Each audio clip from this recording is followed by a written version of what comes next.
Jack McGuinness, welcome to the Human Capital Innovations Podcast. Thanks so much for having me, John. It is a pleasure to be with you. You're joining us from the Chesapeake Bay area. I'm south of Salt Lake City in Utah. And today we're going to be talking about your recent book, Building Great Leadership Teams. This is really, my area of focus and interest as well. So I imagine we could talk for hours and hours and hours. We're going to try to distill that down into 30 minutes or less. Okay. So this will be a nice challenge. Before we get started, I wanted to share Jack's bio with everybody. Jack McGuinness is co-founder of Relationship Impact, a consulting firm focused on working with CEOs to unleash the full potential of their leadership teams. His experience as a management consultant, CEO of a contract packaging company, and co-founder of HRCI influences his efforts to help organizations build great leadership teams. I love that. Anything else you would like to share with listeners by way of your background or personal context before we dive on in further? Yeah, thanks for asking. The background really is sort of foundational for why I do what I do right now. It's, I have some military experience early on. I learned some, I was a junior military officer, and, I kind of learned some of the fundamentals of being in the infantry of leading soldiers at an early age. I learned very quickly what not to do and also what to do. So I had some great foundational experience there at an early age. And, my experience in helping start a management consulting firm with a guy who was about 15 years older than me was really cool too, because it gave me an ability to learn how to build something from nothing, while also learning how to be a good management consultant, and both, challenging endeavors, but I liked both parts of that. And it gave me some a breadth of clients that I had worked with, and an empathy for dealing with business owners who are building their own businesses as well. And then I bought a contract packaging company after I cashed out of that firm, and that had some great experiences too, because we brought in some new clients, bought some new equipment. We're way over leveraged and cocky, and really self-assured that we could fix things. And we did a pretty good job fixing things until the financial crisis hit and we went bankrupt. So I learned a lot from that experience as well. And I think all of those kind of experiences together give me some, a unique perspective, I believe, on what it takes to build a great leadership team. And it gives me an empathetic approach to being direct, but also having some compassion for the trials and tribulations of growing an organization. I love that background, and it's great to have diverse backgrounds as we enter this space, because no two organizations are alike. I mean, you could take same industry, same types of products and services, similar customer base. You could list off all the similarities between two organizations, but the reality is every organization is unique because there are a different combination of people and interpersonal dynamics and organizational systems and structures. And all of that leads to, just the need for us to be flexible and adaptable in our leadership approach. So there's no one size fits all to this, as much as, some would try to suggest or claim. And we just have to lean into the complexity and the messiness of just the reality of when you get human beings together, it's going to be complex and messy, right? And that's where the fun of leadership is, though, because there's no, guidebook specifically. You and I write books, and so we try to provide some guidance, and we try to provide some perspectives, some key principles, those sorts of things. But there's no user's manual for running an organization because they're all just so darn unique. I agree. It's the reason that when I was doing some just due diligence on you, I was struck by your book, Blue Indigo Leadership, and the caption on there, or the write up in the back of the book, was really powerful. It's just like there's no one size fits all, and it's really about principles, and that's why I bought it. Thank you for that. And And again, we're here today really to talk about your book. And I always ask when I have a guest on to talk about a book, I like to find out a little bit about the origin story of the book. Right. Because there's 1,000 leadership books out there and books about effective organizations and teams and such. So there's tons of material. But like you, I also, I tend to put out about a book a year. And this is something I write in this space. I speak in this space. It's something I'm always thinking about. Why this book for you? Why now? And what do you feel like is the unique contribution of this? And then we'll get into some of the details of what you talk about in the book. Yeah, well, obviously it's a great question. I'll start with why I started writing to begin with.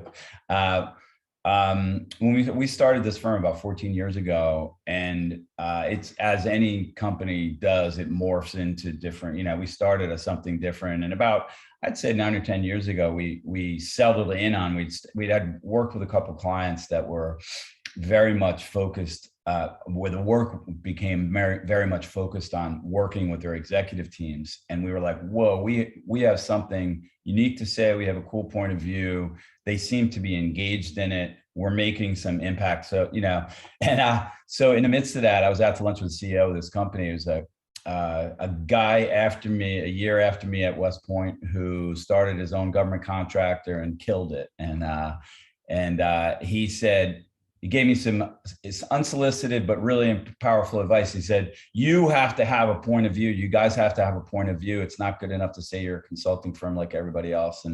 And so I started writing, and I started really shaping a point of view. And so the book is really a culmination of that, the writings I did. I did a lot of writing for Chief Executive Magazine, still do.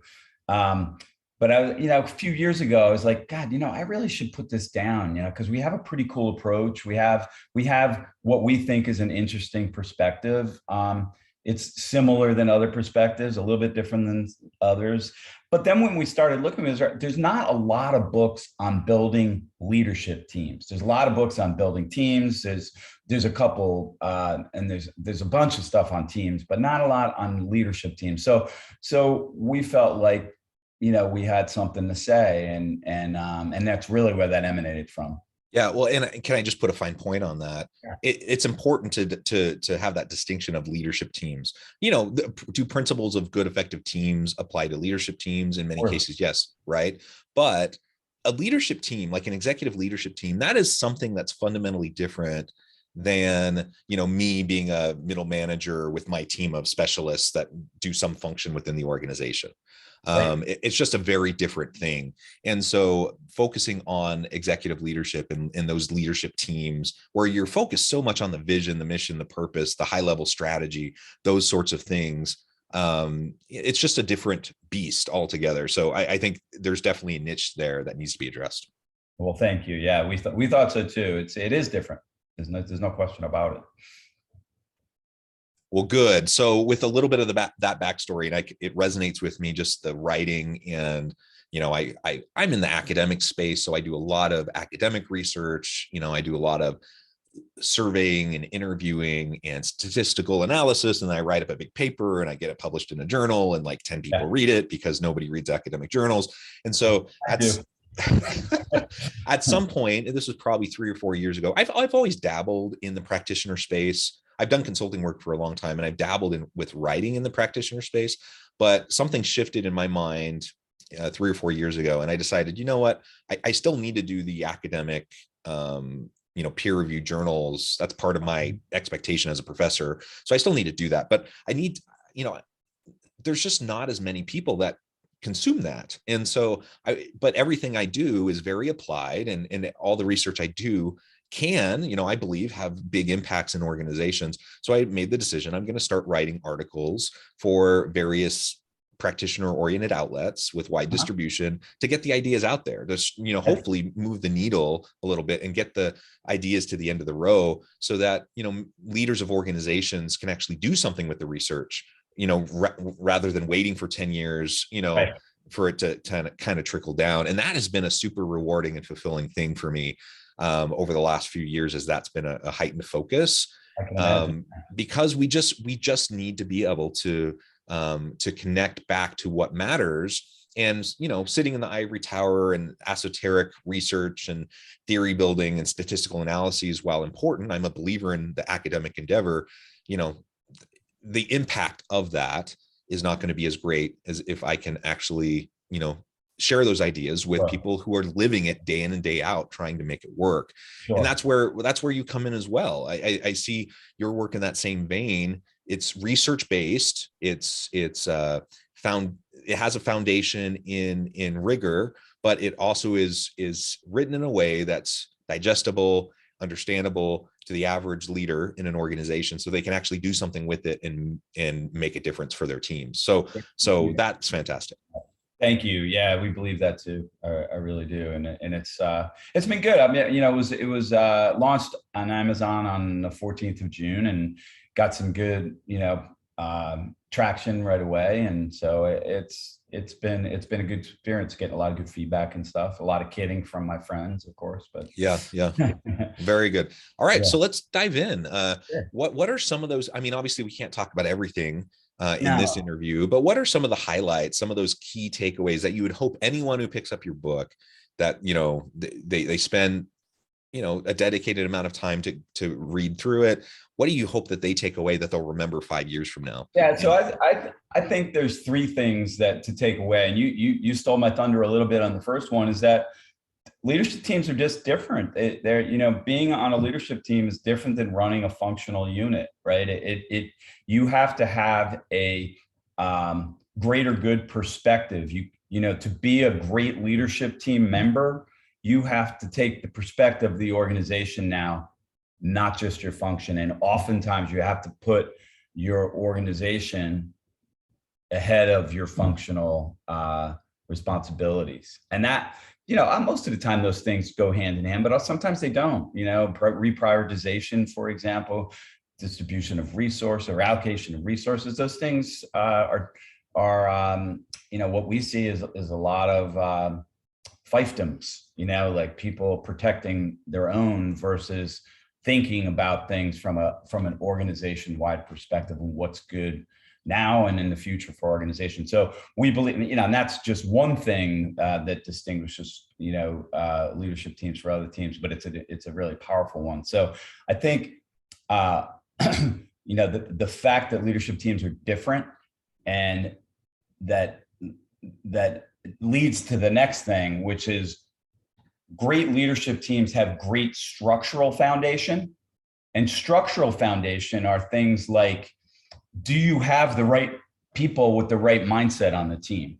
Do they have that greater good mentality? Do they have an ability to have foresight and think about more than just today or the next 3 months, but also future facing, for example? So that's one structural. Another structural element is actually stepping back and saying, how do we want to operate this team? What are the principles we want to guide this team by? How are we going to talk to each other?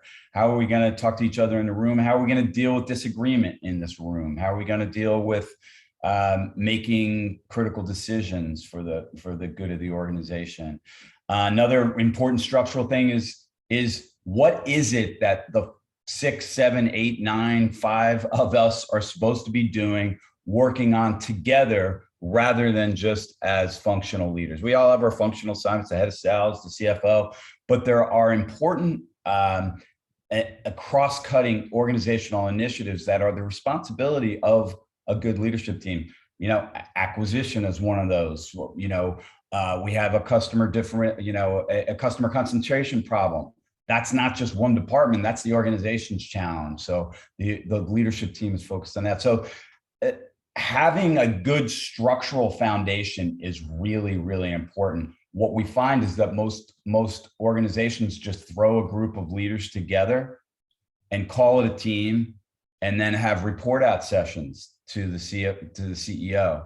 And that can work, but we don't believe it is it's taking advantage or leveraging the capabilities of the collective wisdom of the leadership team.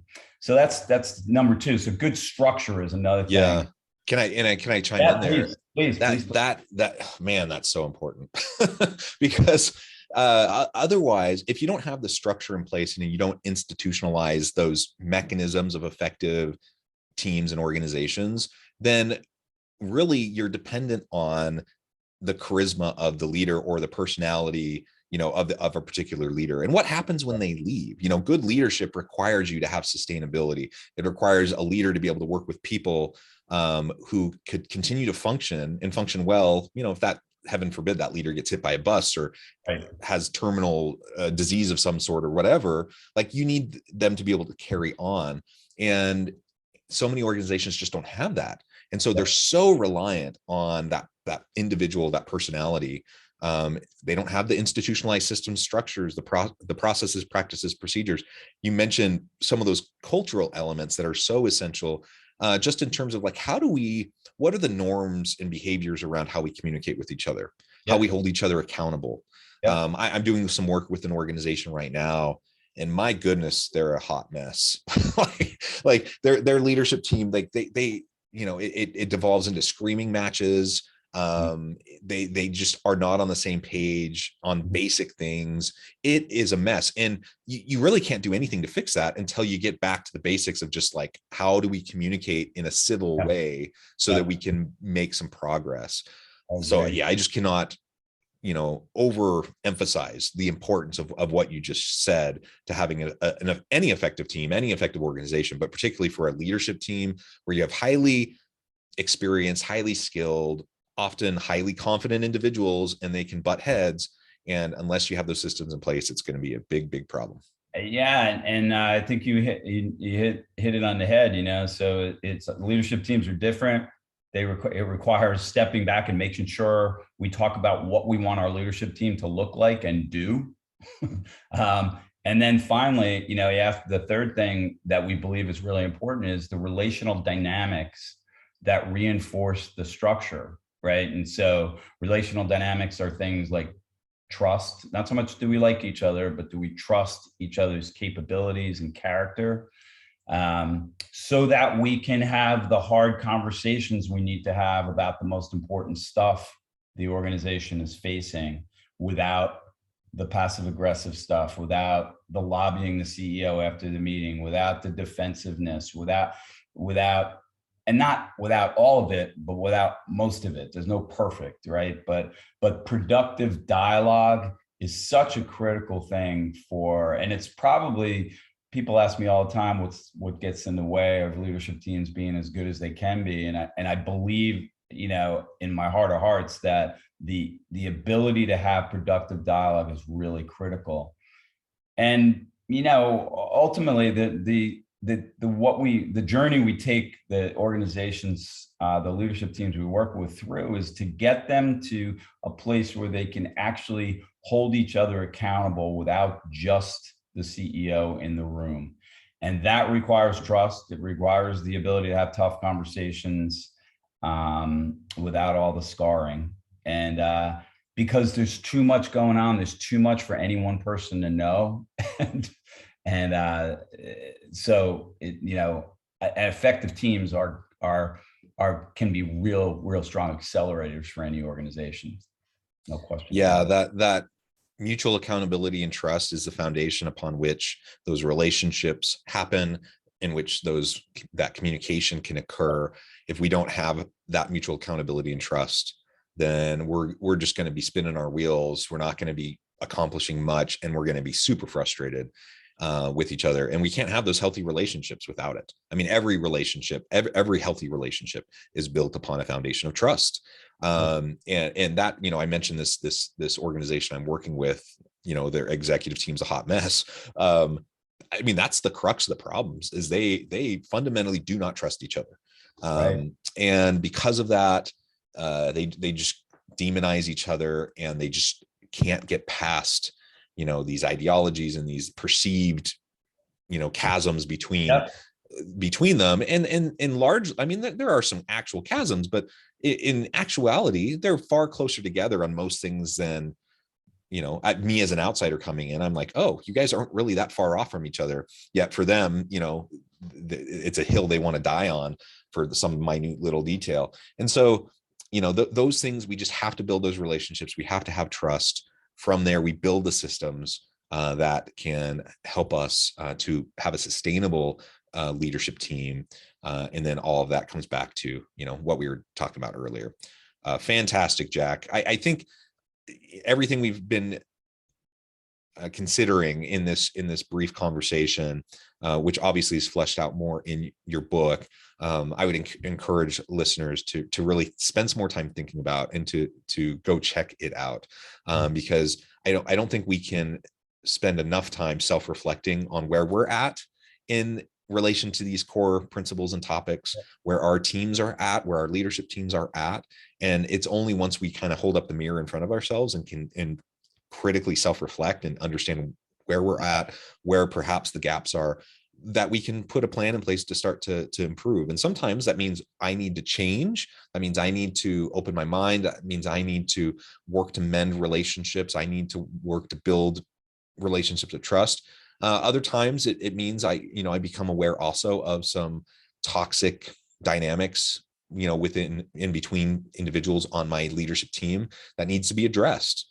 And sometimes that means you need to replace people. I like to try to work things out whenever possible, but sometimes you need to have a shift, who's sitting on the seats on the bus. And so let's just be thoughtful about that. And as we do that, I think we'll have better, more sustainable organizations where people feel empowered, where they have meaning and purpose, and where they can contribute in their best, most authentic way.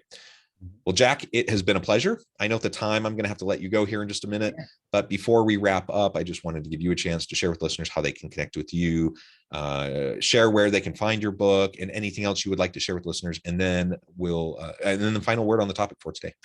Sure. So you can find my book. I have a book site called greatleadershipteambook.com. It's also on Amazon. If you just look up Great Leadership Team, building great leadership teams. And my website is relationship-impact.com. Both are ways to access the book. And Jonathan, I really appreciate the opportunity to talk. And I guess the last word I would say is that the structural and relational dynamics are inextricably linked. If you have bad structure, it can lead to misunderstanding and bad relational dynamics. And then you try to evolve the structure and people don't trust it. So it's hard, it makes it harder. So it's sort of a vicious cycle. So step back, take a look, and you don't necessarily need a consultant, but you do, you can't just throw people together. Yeah. Well said. Jack, it's been a pleasure. I encourage listeners to reach out, get connected, find out more about what Jack and his team can do for you. Check out the book. And as always, I hope everyone can stay healthy and safe, that you can find meaning and purpose at work each and every day. And I hope you all have a great week.